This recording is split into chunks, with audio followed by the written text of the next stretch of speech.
So my name's Jack Algiere, and I am the farm director at Stone Barn Center in Westchester, Tarrytown, New York. For the past 2 decades, we have been working as a nonprofit organization as a kind of epicenter with our closest partner, Blue Hill at Stone Barns, and my partner, Dan Barber, to really kind of be a place to celebrate the communities and people and artisans and intersection of farming and great, delicious food, and the systems that really we can dream about having together and really making that happen.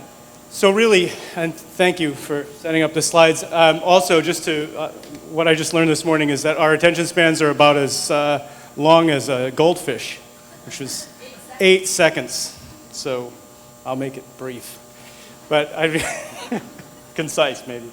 So I'll read these out, because really what I want to do is just, be a little bit of a cheerleader here for where we can go and why the Northeast is so special for what we're doing here and how we want to reinvigorate and reestablish grains in our system, which is really kind of a process that I've had to go through in my life so far in farming of actually trying to reconcile with even growing grains to begin with. And I will say that my favorite thing is really rye, which I've turned to really love, but also I love to grow corn and all sorts of other varieties. So just to say that the 20th century sustainable agricultural movement emerged in favor of things like local and organic, no-till, cover crops, crop rotation, and this huge long list of ecological practices. Now, its answers are mostly siloed though, and this is really something that we can also look deeply into, born from this reductive understanding of agriculture that came from decades and decades of really looking close under the lens. And it lacked the roots of social and cultural context, which to Amy's presentation here, it just allowed the grain concept to just move west, because as a siloed system, it just works better in a place like that by itself.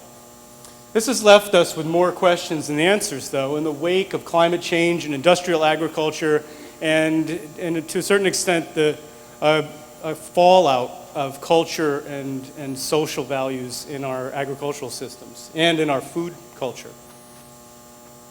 So threading that culture back together and reestablishing a new whole vision for agriculture region by region really takes this entire community, which is everyone, is all of us as eaters and as consumers, but most importantly, as this room is full of all kinds of amazing specialists. I kind of consider myself a generalist. I do a lot of different things. I grow all kinds of stuff in big systems, and I look to the rest of the people in my community to be focused. That's why I love being in this room. I feel like I'm a pinball in this place. Just learn from everybody and all these different parts of this whole that's going to make the Northeast a place where we can actually celebrate grain again. So integrating diversity and diversified grains back into our mixed farming system is really, you have to look at it like an ecological act. The service of having grain in the system is really what brought me to growing it again, and this idea of exploring this with breeders and with practices and things like that, because it's really an inseparable part of a whole farming system. The nature of the Northeast soils and climates and hills and rocks, I grew up in Rhode Island, I love this place. This is our land here, and it's very different than the Palouse. So it's a place that doesn't have that kind of competitive nature for acres and endless vista of waving grains so much, although some of you have some pretty awesome fields. But in our space, we're mostly on hills, we have a broad diversity of landscape. So grain by itself doesn't always really work well, and it certainly makes it a lot more difficult. So what we're really looking for is the grain rotation's value beyond just the yield itself. What is grain doing as a participant in this big system That's been my question for the past 20 years, and something that I've been doing in systems as we look towards more self-generating, renewing kind of systems. We're not just having organic systems in place, but really recognizing that our future is something of a place that we need to stop adding so much input to our system. And the space does need to self-renew. We know what we're up against here. And we have to have places, and I feel really privileged to be able to practice it in a place that is, has a little bit of a net in our community to try. So the soils managed for their self-renewing capacity lead to healthy ecosystems, plants, animals, and people. And apparently that kind of self-renewing nature is delicious, which at the end of the day is what brings us all back to the table. So grains and cover crops liberate fertility from perennial sod. And in our systems, we use what's called the lay rotation, an herbal lay rotation, which is an old European practice of mixed perennial and annual systems in a kind of procession of plant species. And going from sod to mustards to grain to clovers and other legumes and then to vegetables and then back into long permanent pasture systems. And these grains kind of clean the soils and prepare them for the vegetable crops that are going to come and the clovers that are going to go in there. These are zero addition systems outside of animals and seed.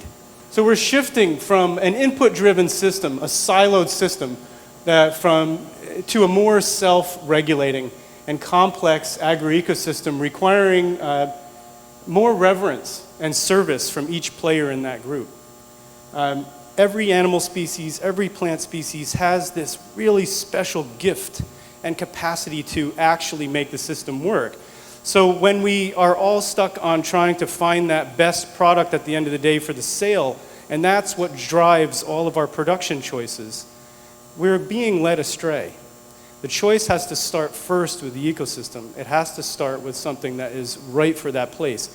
And a lot of our choices here, everybody in this room, for the most part, is driving towards that right ecological choice. The bakers, growers, millers, maltsters, brewers, distillers, all of this, the chefs, we're all inseparable in this place. And that's what's great about Grain Shed and why I'm really excited to be here, just because the rest of this day I get to explore with the rest of you what's going on here. Restoring the interest and equity in the Northeast grains through creative, cooperative, delicious solutions is the way to revitalize our authentic grain culture and enhance the health and productivity of our local farm systems. For this really to work, we're looking at 4 real things. We're looking at the ecosystems that we farm from that can be self-generating. We're looking at the elevation of the farmers. We are looking at real equity for farmers to engage in this. And, we're talking about grain here. It's not the most valuable thing in the toolbox for a farmer, but it is extremely valuable in the system. And if you are named, and your name as a farmer goes with that grain and you continue through the chain, then there's real value to be had. The other is the thing that our customers and the artisans need to inspire your customers. That's where this compelling nature for delicious and creative interest is what really gets the perceived value there.